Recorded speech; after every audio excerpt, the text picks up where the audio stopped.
నమస్తే, welcome to #you. నేను మీ Rajesh. BRS party ఇప్పుడు బీజేపీలో విలీనం అనే అంశం పెద్ద ఎత్తున తెలంగాణ రాష్ట్ర రాజకీయాలు చర్చనీయాంశంగా మారుతుంది. ఇట్లాంటి సందర్భాల్లో ఎప్పుడైతే హరీష్ రావు, కేటీఆర్ ఇద్దరు కూడా ఢిల్లీలో 6 రోజుల పాటు మకాం వేసి పెద్ద ఎత్తున అధిష్టాన పెద్దలతో బీజేపీతో చర్చలు జరిపారనే ఒక టాక్ ప్రధానంగా కొంత తెలంగాణ రాజకీయాల్లో కాకరేపుతోంది.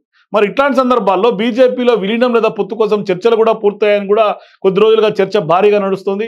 మరి కేటీఆర్, హరీష్ రావు ప్రత్యేకంగా వారం రోజుల పాటు ఢిల్లీలో మకాం వేసి వచ్చిన తర్వాత ఈ ప్రచారానికి బలం చేకూరింది, ఊపందుకున్నటువంటి పరిస్థితి. అయినా కూడా బీఆర్ఎస్ వైపు నుంచి ఖండన ప్రకటనలు రావడం లేదు. ఢిల్లీలో చర్చలు జరిపారని భావిస్తున్న హరీష్ రావు, కేటీఆర్ సైలెంట్ గానే ఉండటంతో ఈ చర్చలు నిజమని అందరూ నమ్ముతున్నటువంటి పరిస్థితి కనిపిస్తుంది. తెలంగాణ వ్యాప్తంగా కూడా గత కొంతకాలంగా హాట్ టాపిక్ గా మారినటువంటి అంశం ఏదైనా ఉందంటే ఖచ్చితంగా ఇవాళ బీజేపీలోకి బీఆర్ఎస్ విలీనం.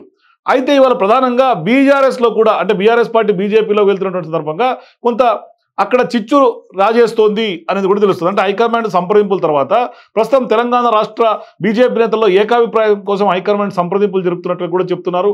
ఇక బీఆర్ఎస్ పార్టీతో కొంత పొత్తు లేకపోతే విలీనం అన్న అంశాలపై వాళ్ళ అభిప్రాయ సేకరణ జరుపుతున్నట్టు తెలుస్తుంది. 3 ఎంపీలు బీఆర్ఎస్లో అసలు ఎలాంటి సంబంధాలు పెట్టుకోవద్దని గట్టిగా కొంత పట్టుబడుతున్నారని కూడా అంటున్నారు. ప్రస్తుతం బీఆర్ఎస్ పార్టీతో విలీనం చేసుకున్నా, పొత్తులు పెట్టుకున్నా అది ఖచ్చితంగా బీజేపీకి నష్టం చేస్తున్నట్టు కూడా వారు బీజేపీ అధిష్టానంతో వాదిస్తున్నట్టు తెలుస్తుంది. మరి బీఆర్ఎస్ బలహీన పడుతోందని, ఆ పార్టీ ఓట్ బ్యాంక్ క్రమంగా బీజేపీకి దగ్గర అవుతుందని చెప్తున్నారు. ఇలాంటి సమయాల్లో వారితో పొత్తులు లేదా విలీనం అనే రాజకీయ పరిణామాలు సంభవిస్తే అది ఖచ్చితంగా బీజేపీకి మైనస్ అవుతుందని వారు గట్టిగా చెప్తున్నటువంటి పరిస్థితి. మరో 2 ఎంపీలతో పాటు కొంతమంది సీనియర్ నేతలు కూడా బీఆర్ఎస్ పార్టీ విలీనం చేసుకోవడం మంచిదేనని కూడా హైకమాండ్కు చెప్తున్నట్టుగా తెలుస్తోంది. ఇక ఉద్యమ పార్టీగా ఆ పార్టీ గ్రౌండ్ లెవెల్లో క్యాడర్ ఉందని, ఆ పార్టీ క్యాడర్ వల్ల ఖచ్చితంగా బీజేపీ ఆటోమేటిక్ గా బలపడుతుంది తెలంగాణలో అంటూ కూడా కొంతమంది అభిప్రాయాలు చెప్తున్నట్టు తెలుస్తుంది. ఇక మిగిలినటువంటి 3 ఎంపీలు హైకమాండ్ పార్టీకి ఏది మంచిదో అనేది కూడా వాళ్ళే ఆలోచన చేసి నిర్ణయం తీసుకోవాలని కూడా సూచిస్తున్నట్టు తెలుస్తుంది. ఇక పార్టీ నేతలంతా ఏకాభిప్రాయానికి రాలేకపోతుండడంతో ఈ అంశంపై పార్టీ హైకమాండ్ ఇంకా సంప్రదింపులు జరపాలని అనుకుంటున్నట్టుగా కూడా కొంత వార్తలు వస్తూ ఉన్నాయి. ఈ కారణంగానే ప్రకటన ఆలస్యం అవుతుందంటూ కూడా బీజేపీ వర్గాల నుంచి మనకు అందుతున్నటువంటి సమాచారం. సో ఇప్పుడు బీఆర్ఎస్ రాజ్యసభ పక్షం విలీనం, బీజేపీలో విలీనం ఖాయమని ఇప్పటికే చాలా మంది చెప్తున్నటువంటి పరిస్థితి.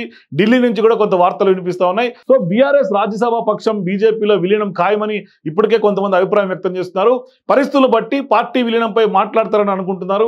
మరి బీజేపీలో పార్టీలో వచ్చే వ్యతిరేకతను కూడా బట్టి కాస్త తగ్గుతున్నారని కూడా అంటున్నారు. ఇక 2 పార్టీలు విలీనం అయితే ఖచ్చితంగా ఆ తర్వాత కాంగ్రెస్ పార్టీ ప్రభుత్వం సంగతి చూడొచ్చు అనే ఆలోచనలో పార్టీలో ఉన్నటువంటి కొంతమంది నేతలు పెద్ద ఎత్తున ఇవాళ నేతలకి కొంత అభిప్రాయంగా వ్యక్తం చేస్తున్నారు. మరోవైపు బీఆర్ఎస్ పార్టీ నేతలు కూడా ఆపుతున్నట్టుగా కొంతమంది విలీనం ప్రక్రియను ఆపుతున్నట్టుగా తెలుస్తుంది. మొత్తంగా ఇవాళ బీఆర్ఎస్ రాజకీయం బీజేపీలో ఉన్నటువంటి పరిణామాలపై ఆధారపడి ఉంది. ప్రధానంగా బీఆర్ఎస్ ఎప్పుడైతే విలీనమా పొత్తా అనే అంశం తెర మీదకి వచ్చిందో ఇప్పుడు బీజేపీలో కూడా తెలంగాణ బీజేపీలో నిలువున చీలిపోయినటువంటి పరిస్థితి కనిపిస్తుంది. భిన్నాభిప్రాయాలు ఉన్నాయి, ఏకాభిప్రాయానికి వచ్చే పరిస్థితి లేదు.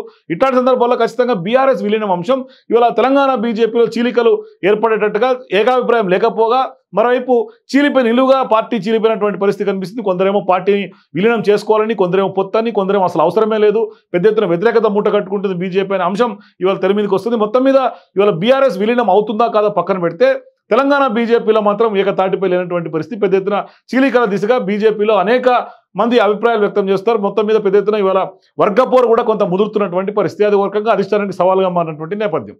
మీరు కూడా బీజేపీలో బీఆర్ఎస్ పొత్తు అంశం లేదా విలీనం అంశం చీలికల దిశగా అడుగులు పడుతున్నాయంటే మీ అభిప్రాయాలు కామెంట్ రూపంలో తెలియజేయండి. For more videos please watch #you.